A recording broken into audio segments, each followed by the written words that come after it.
LG water purifier ti khan stainless steel tank kan manawangin re tak tui da pu in pat e ko omve theilova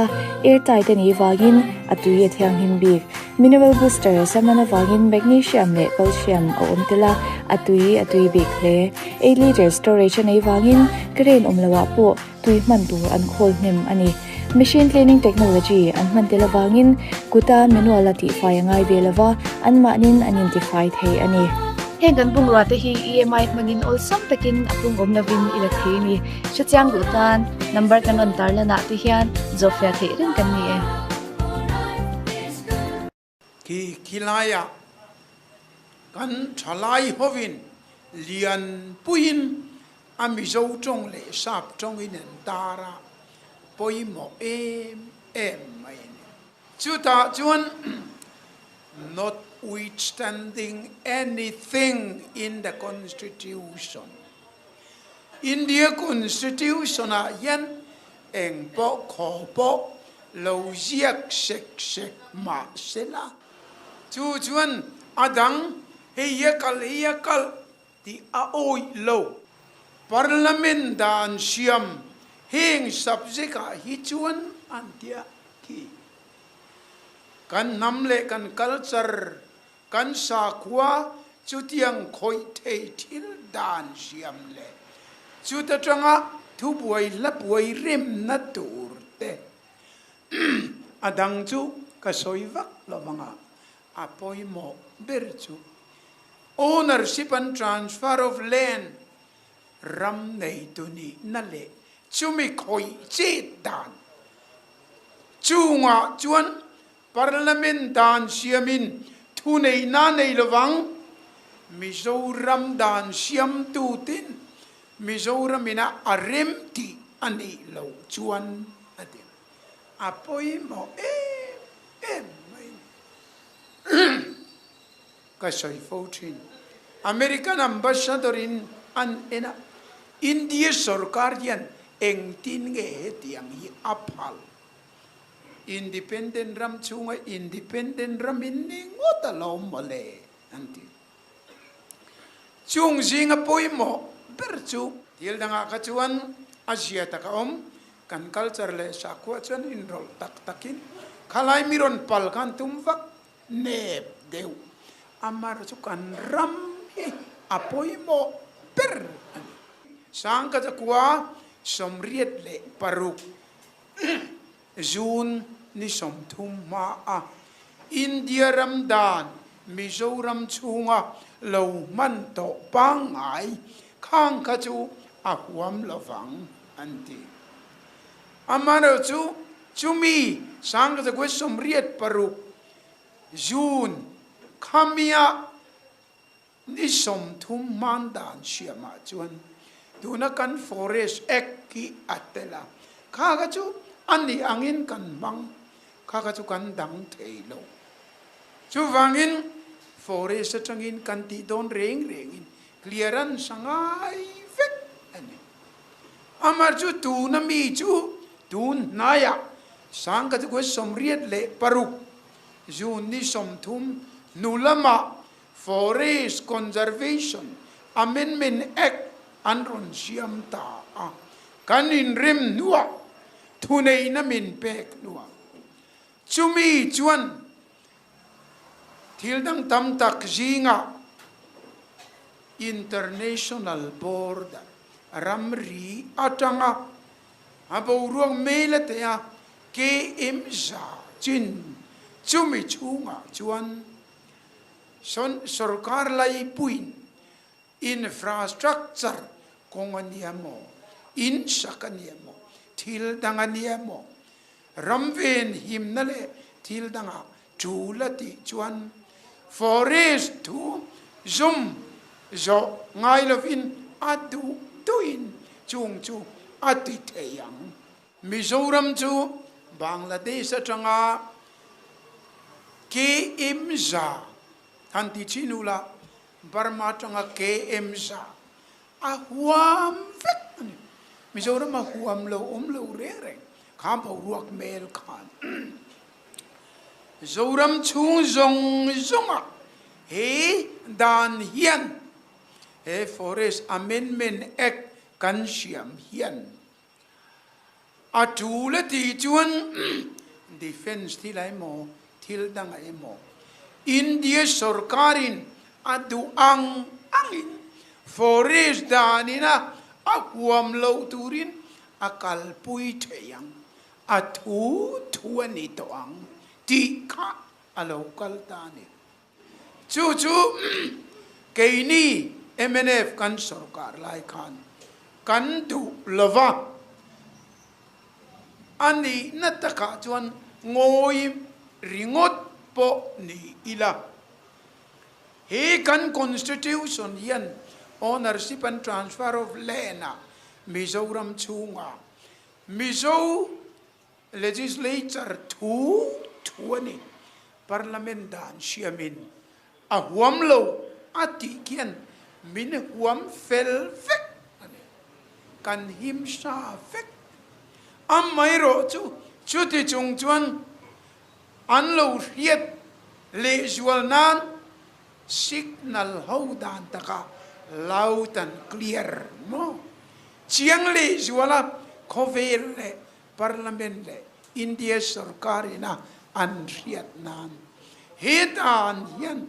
Mizoram huam kan rem tilo Mizoram legislature tua in Dhaka kan rem tilo ti min andi na taka chuan min ron di langa kaile hemidan nuaya yan ilan kong pui kan ron lai nga tain in kan ron sanga he kan ron tiang e tin India sarkari min ron di langa in palem an ron tianga kainin kan lo en puyanga a hemi chini chui pal sakang umyang mole he chui pal sak lovang umyang mole tin kan pal chin chia kan lo rem ti don ani kan pal lo vek pe chun ti ngai naung lo reng re chu thu nei na kan in rem na thu thung anga constitution in min pek ngoiro kha chumi da nakal ti thei anilo constitution article chu kal ti thei anilo achan chu amain India constitution a engpo khopo loziak sek ma sela ti kan ai in hol kal sa tat heju Mizoram thune nani ramle achunga mi transfer khoi che dan thua ti om sa vek amaro chu ZPM anron sarkar ta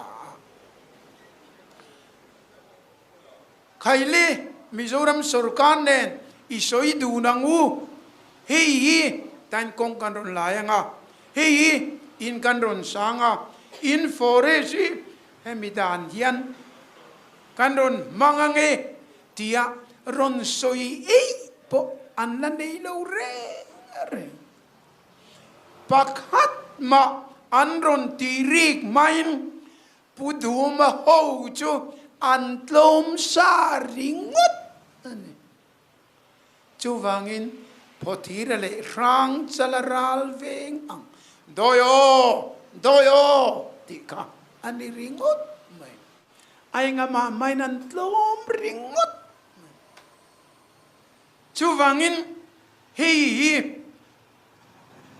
ananin soi thiam na chuan adan hi a rules tenen kananena a cheran palo a thakop thovin kan ria